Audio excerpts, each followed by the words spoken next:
Hey, it's Mark coming to you from Baker's Green Acres. Today's the 20th of December, and it's decided to be winter out. It's 22 degrees.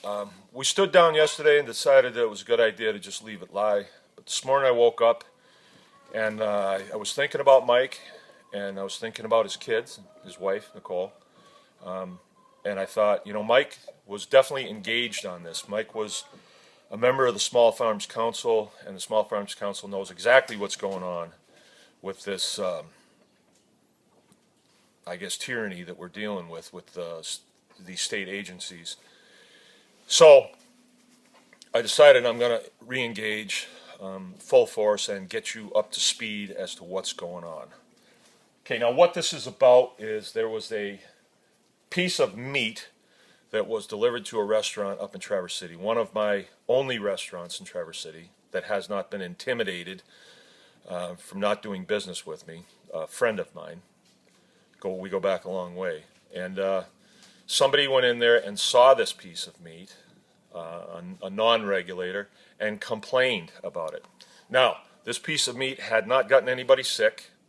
There had been no problems with it. It was just its very presence there that this one individual had a problem with and complained to the Department of Agriculture. The Department of Agriculture brought in USDA, and then the health department was engaged, and they all went down to this restaurant and made a big scene out of embargoing this one piece of meat.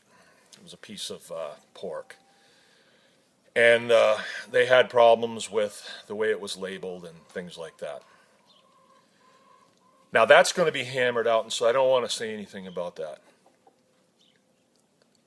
But then their response to that was immediately to a search warrant of my property. Right? Now, let me explain. The business that I'm in, I produce products off the farm. We deliver them to restaurants. People like them. Chefs like them. I've never made a person sick yet, not once. In 12 years of operation here, never made a person sick. Never had a complaint that our stuff wasn't good or wholesome. Never, ever. There has been some labeling problems. On 2 different occasions there was a labeling problem. One time we left a number out on our label when we were new. The inspector called me, not this one, but a different one at the time, and said, "Hey, you left this number out. Do you know that you're supposed to do it?" And I said, "Nope, didn't. I'll fix it. What do you want me to do?" She said, "Oh, just let this stuff attrit off the shelves, but just fix the label and we'll be good to go." No problem. I mean, that's the way it's supposed to go. When you're going someplace, you adjust your course many times to get there. And okay, her job is to inspect. My job is to fix. And I did. And we haven't had a problem. Another time we had an egg problem. We had eggs that were in a store. We hadn't graded the eggs. We didn't know we had to. We were told we had to grade them. Okay, we graded them. Not a problem. Many people have eaten our eggs. There's never been a problem. We adjusted our course. All right, we adjusted our course and we got back on track. Here we have a piece of meat in question. Okay. I say, low battery, I say we adjust our course on this, but the state has said, no, let's do a search warrant. Let's go through this guy's property. Let's go through his records.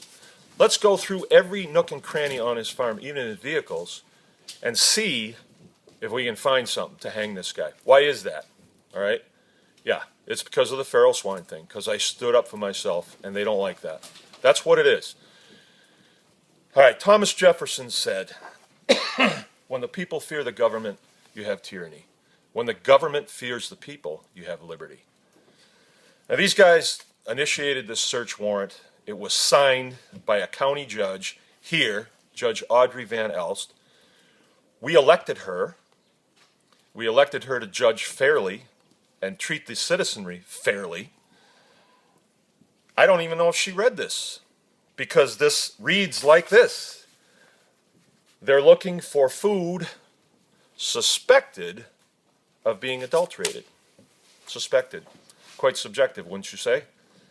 So all this low-level inspector has to do is say, I think there's something wrong with this food. Let's take it all back to the lab and test it, and then we'll give it back to you. This is perishable food. And this warrant gives them 3 days 8 hours a day, no, 12 hours per day, 8 in the morning to 8 at night, to comb through my stuff. And they can take pictures of my stuff, and they can take any of my stuff that they want. Now, what is that?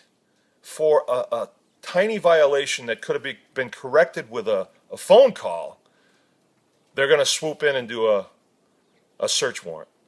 Now, obviously the other day they didn't do a search warrant because I exercised my rights and I told these low-level inspectors, you're going to have to wait. You came here with a little surprise party for me. I want to invite some of my friends to come to the party. And what happened?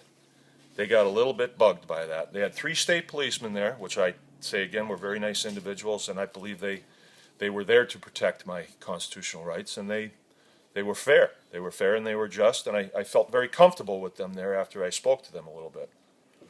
And again, I've never had any problem with the Michigan State Police. I probably have more respect for them, their organization, than any of the enforcement agencies that I see. But anyway, I held them there for a little while until my friends showed up to the party and they got scared or impatient or whatever and left. At one point, one of the inspectors said to me, Mark, you're wasting public money here. So I'm wasting, taxpayer money. That was a good one. I thought that was pretty funny. At least there was a little levity in the whole thing.